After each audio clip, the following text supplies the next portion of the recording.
안녕하세요. 제 목소리 잘 들립니까? 우리한테 주어진 시간이 오늘 딱 두 시간이고, 지금까지, 더불어 함께 살아가는 그런 공동체라 그럴까요? 가정이라 그럴까? 또는 우리 주변의 어떤 그 관계 속에서 만나는 다양한 우리 삶의 뭐라 그럴까요? 난관이라 그럴까? 어려움들을 헤쳐나갈 수 있는 그런 방법들에 대해서 또 그런 것을 헤쳐나갈 수 있는 어떤 마음의 자세라 그럴까? 어떤 가치관이라 그럴까? 그런 것에 대해서 지금까지 이제 쭉 이 온라인 행보학교를 통해서 이렇게 다루어왔습니다. 그래서 외로움에 대해서도 다루었고, 용서에 대해서도, 상처에 대해서도, 그리고 우리의 감정, 화, 분노에 대해서도 이렇게 쭉 다루어오다가 이제 지난번부터 가족 안에서의 어떤 갈등에 대해서 다루고, 그 갈등과 더불어서 소통에 대해서 다루려고 그랬는데, 때는 갈등에 대해서 주로 다루다 보니까 소통에 대해서 크게 다루지 못하고 그냥 잠시 언급하다 끝나가지고, 이번 회기에서는 소통에 대해서 조금 더 이제 다뤄보려고 생각을 하고 있습니다. 네. 제가 강의 여기 시작하기 전에 잠시 그 창문에서 이렇게 바깥을 내다보고 있었는데, 이 연구소가요, 높이가 20층이에요. 인덕원에 있는 연구소인데, 그 연구소에 20층에 자리하고 있는데, 거기에서 이렇게 내다보면은, 바로 밑에 큰 사거리가 하나 있습니다. 그 사거리에 보니까 아침에 이제 이 시간에 보니까 차들이 그냥 그 사거리마다 다 이렇게 이제 신호등을 기다리고 있어요. 그 차들이 어떤 차는 직진하고 싶고 사거리에서, 어떤 차는 좌회전을, 어떤 차는 유턴을 하고 싶고, 어떤 차는 우회전을 하고 싶고, 예. 아마 거기에 있는 차들마다 하고 싶은 거, 원하는 것이 다 서로 다르게 그렇게 기다리고 있단 말이에요. 방향 자체도 어떤 차는 동쪽에서 북쪽으로, 동쪽에서 서쪽으로, 어떤 차는 남쪽에서 북쪽으로, 또는 북쪽에서 남쪽으로 각각 가고자 하는 방향도 다 다르고, 좌회전, 우회전도 다 다르단 말이에요. 그럼에도 불구하고 막힘없이 그냥 원활하게 소통이 돼요. 그렇게 원활하게 그 많은 차들이 막힘없이 원활하게 소통이 되는 이유가 뭘까? 이렇게 내다보면서 생각을 해보니까 너무 단순한 이유예요. 여러분 뭘 것 같으세요? 그 위에는 신호등이 있고, 사람들이 그 신호등을 잘 지키면은 막힘이 없어요. 내가 좌회전을 원하든 우회전을 원하든 직진을 원하든 유턴을 원하든 원하는 대로 그 신호등이 떨어지기를 기다렸다가 그 신호등을 따라서 하기만 하면은 원하는 대로 내가 가고 싶은 곳으로 갈 수 있단 말이에요. 근데 거기에 누군가가 그 교통 신호등을 안 지키면 어떤 일이 벌어질까요? 이제 막히기 시작해요. 소통이 어려워져요. 제가 그걸 내려다보면서 우리 인간관계의 삶도 어떤 룰이 있는데, 어떤 신호등이 있고 같이 지켜야 될 어떤 규칙이 있는데, 그 규칙을 지키지 못하면은 결국은 막히게 되는 것 같아요. 소통이 잘 안 되는 것 같아요. 그런데 그 규칙을 누가 정하는 걸까요? 대부분의 사람들은 그런 소통의 규칙을 자기가 정해요. 내가 말할 때 넌 들어 이거고, 또 상대방은 어떻게 생각해? 내가 말할 게 많아, 너는 들어. 그리고 너는 나를 이해해줘야 해. 그리고 나에 대해서 나쁘게 판단하거나 나쁘게 생각하면 안 돼. 등등의 많은 규칙들을 자기가 정해서 은연중에 상대방이 그걸 따라주기를 요구하는 것 같아요. 근데 상대방도 자기 나름의 규칙을 만들어서 나한테 들어주기를, 따라주기를 요구하고, 그러다 보니까 거기가 어떻게 비유할 수 있냐면 신호등이 여러 개 서 있는 사거리 같아요. 그래서 어떤 신호등을 보면은 파란불이 있고, 어떤 신호등을 보면 빨간불이고, 이래가지고 가야 될지 말아야 될지, 좌회전을 해야 될지 우회전을 해야 될지, 지금 유턴을 할 수 있는지 없는지 막 헷갈리니까 각자가 알아서 그냥 막 나가, 들이밀어 머리를. 그러니까 꽉 막히는 것 같다. 이 생각이 문득 들었어요.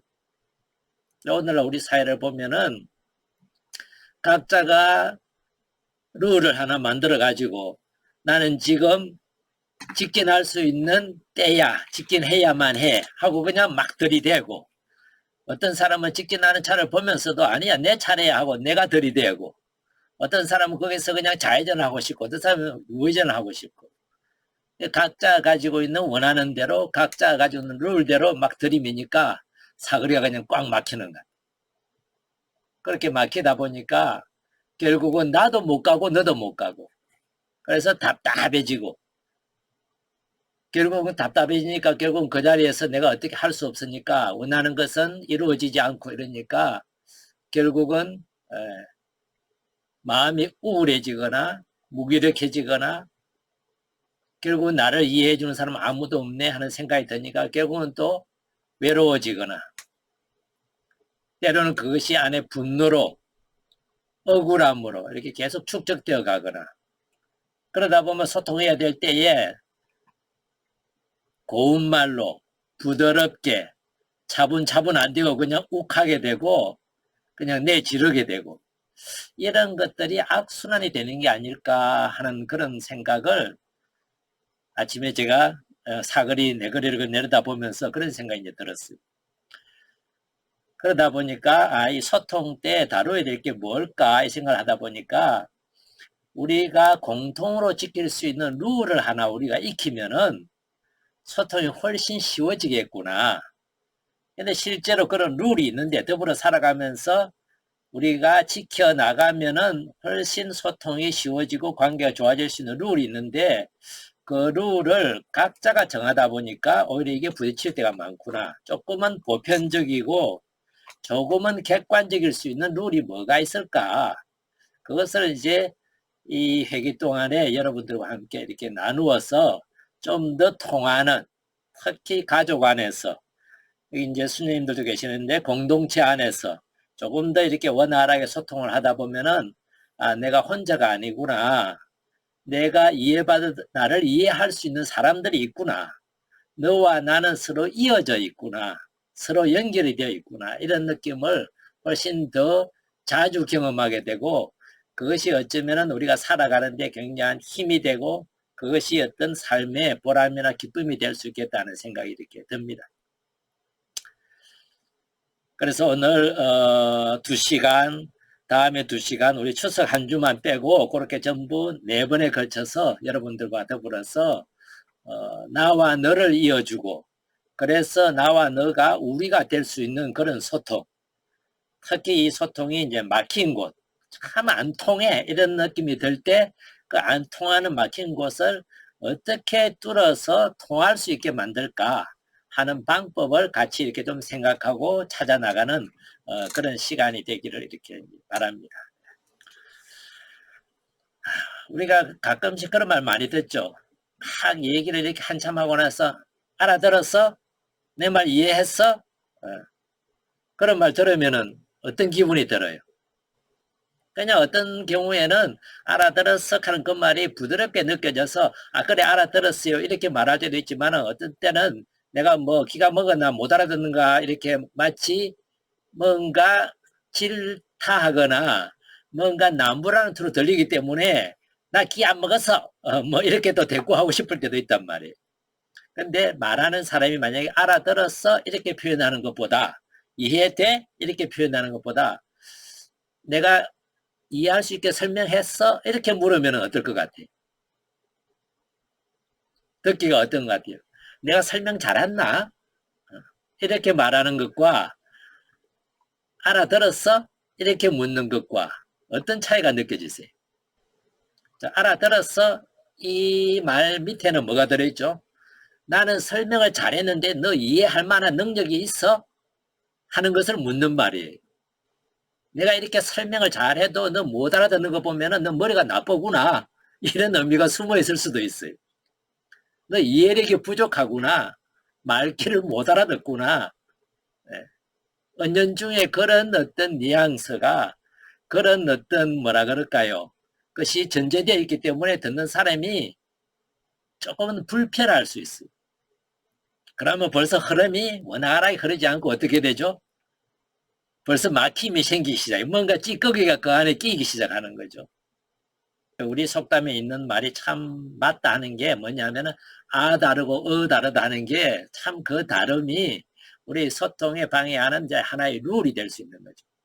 자, 이 룰에 대해서도 우리가 이제 소통의 도구라고 말하는데 이것도 나중에 이제 좀 다뤄보고 하나씩 우리가 이제 다뤄나갈 것을 한번 찾아보도록 하겠습니다. 먼저 소통에 대해서 제일 처음에 태어나서부터 우리는 소통을 시작을 해요.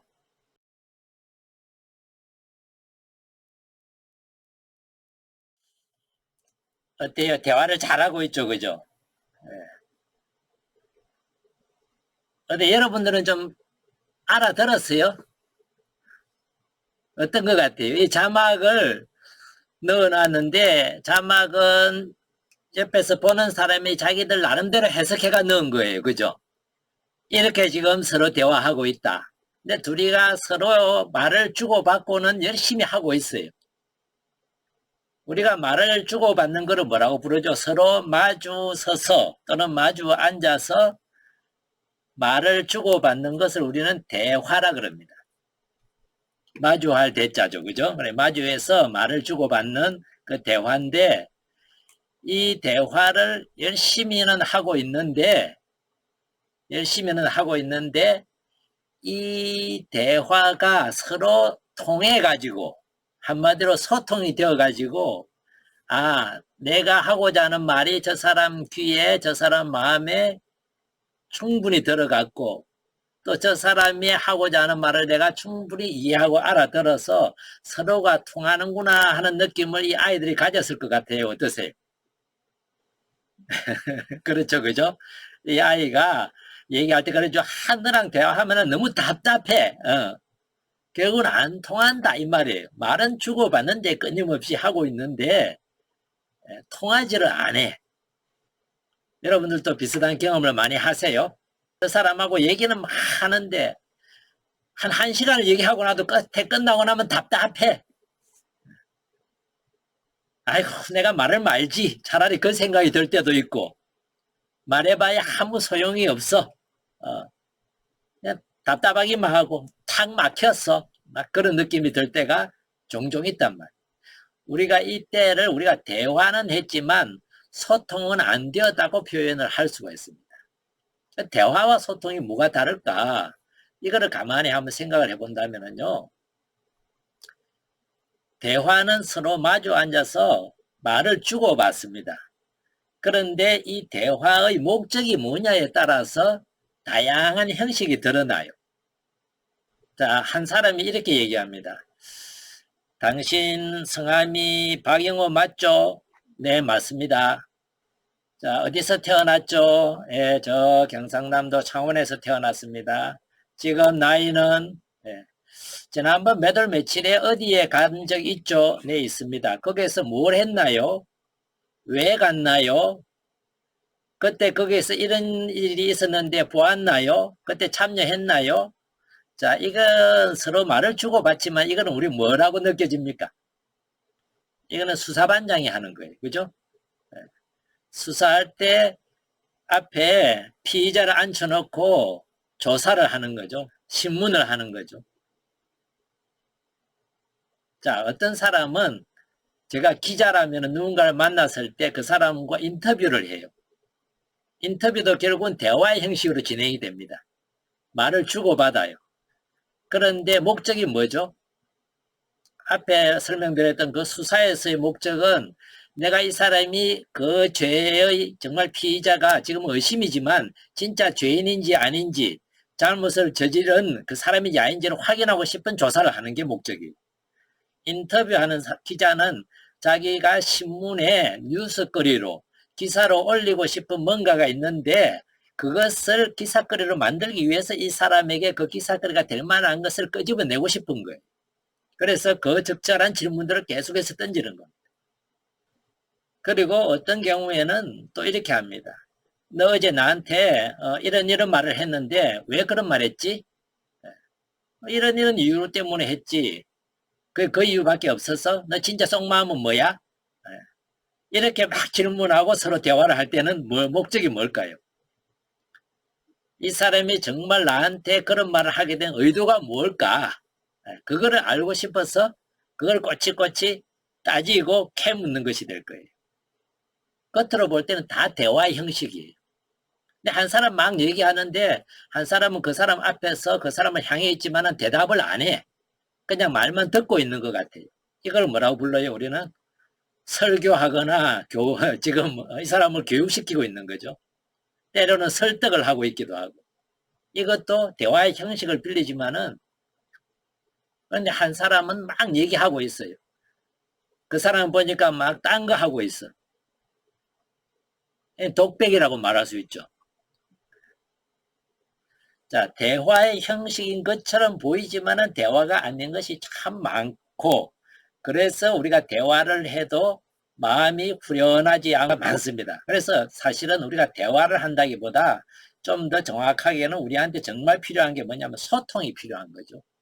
그래서 소통이 어떤 의미냐 이렇게 했을 때 소통은 막힌 곳이 뚫려서 잘 통한다는 겁니다. 예, 막혀 있는 거를 뚫어낸다는 거죠. 그리고 이렇게 잘 통한다면은 뭐가 잘 통하냐? 생각하는 바 또는 우리의 마음과 마음이 서로 통해서 그 안에 뭔가 막힘이 없다. 이런 뜻이에요. 막힘이 없다 보면은 이제 어떤 마음이 생길까요? 시원한 기분이 들어요. 내가 가지고 있는 생각들이나 내가 가지고 있는 어떤 마음들이나 내가 말한 것들에 대해서 인정을 받는다는 거. 받아들여지는 느낌이 그렇게 들어요. 그리고 이해받는 느낌이 들죠. 그래서 자존감이 우리가 향상된다고 말합니다. 내가 뭔가 인정받으면 내 안에서 내 자신이 좀 더 만족스러운 나라는 느낌이 들고, 그래서 나와 대화를 했던 이 소통이 되었던 이 사람에 대해서 어떤 사랑과 애정이 생기게 돼요. 그래서 사랑과 애정이 생기니까 이 사람이 나한테 말을 하면은 어떤 준비가 되어 있겠죠? 잘 들을 수 있는 준비가 돼요. 그래서 관계가 더 좋아지고 소통이 더욱 잘 되는 선순환이 이렇게 이제 흘러가게 된다는 거죠. 그래서 우리가 소통이라고 말하면 소통은 한마디로 이렇게 정의 내릴 수 있어요. 막힌 곳을 뚫어서 잘 흐르게 만드는 그런 어떤 방식의 대화라고 말할 수 있습니다. 막힌 곳을 뚫어내기 위해서는요, 참 쉽지가 않죠, 그죠? 어떤 때는 여러분들도 그런 경험 있을 거예요. 변기나 그 개수대에 거기 뭡니까 물이 빠지는 곳이 막혀가지고 그 뚫으라고 고생하고 고생해도 잘 안 돼가지고 결국은 어떤 때는 어떻게 해요? 전문가를 불러서 해결할 때도 있습니다. 우리가 사람과의 관계도 비슷한 것 같아요. 서로 흐르지 않는 것을 막 뚫으려고 애써도 잘 안 될 때가 있어요. 어쩌면은 내가 그 뚫는데 기술이 부족할 수도 있고 힘이 부족할 수도 있고 아니면은 끝까지 내가 해내봐야 되겠다는 한번 뚫어봐야 되겠다는 열정이 부족할 수도 있어. 뭔가 내가 부족할 수도 있고 열정도 있고 기술도 있고 내 나름으로 힘도 있고 모든 것이 있어가지고 다 해봤는데도 정말 땀을 뻘뻘 흘리면서 해봤는데도 안 되더라. 그거는 뭘 의미할까요? 아니 좀 전문가를 불러야 되겠구나. 한마디로 전문가의 도움을 받는다는 것은 내가 좀 더 공부를 한다는 의미이기도 하고 그 공부를 하는 방법은 이런 이제 강의를 들으면서 또는 어떤 책을 보면서 요즘은 뭐 젊은 친구들이나 이런 사람들이 주로 많이 유튜브를 통해서 새로운 내가 미처 이것을 뚫고 가지 못하는 뭔가가 나 안에 있을 수가 있으니까 그것을 한번 배워보자, 깨쳐보자. 그렇게 내가 이제 공부를 하거나 기술을 익히는 경우도 있고 또는 이제 상담을 통해서 구체적으로 내가 어디에 막혀 있는지를 찾아내어서 내가 그것을 뚫고 나갈 수 있는 힘을 키우는 경우도 있을 수 있고 그렇게 해서 소통을 뚫어내는 것을 우리는 궁극적으로 소통이라고 말하고 소통의 목적은 바로 그겁니다. 어떻게 했든 이것을 뚫어내자. 그래서 막힘이 없이 잘 흐르게 만들자. 내 마음이 잘 흘러나가고 저쪽 마음이 잘 흘러들어와서 서로가 고여있는 물이 되지 않도록 고여있는 마음이 되지 않도록 그래서 외로움이나 세상에 나 혼자구나 하는 그런 마음에 자꾸 빠져들지 않도록 흐르게 만들어 보자는 게 소통의 본래의 의미일 겁니다. 그래서 우리가 이 시간에는 이 소통에 대해서 그렇게 하나씩 이렇게 다뤄가 보면 좋겠습니다. 소통이 쉽지 않으시겠죠, 그죠?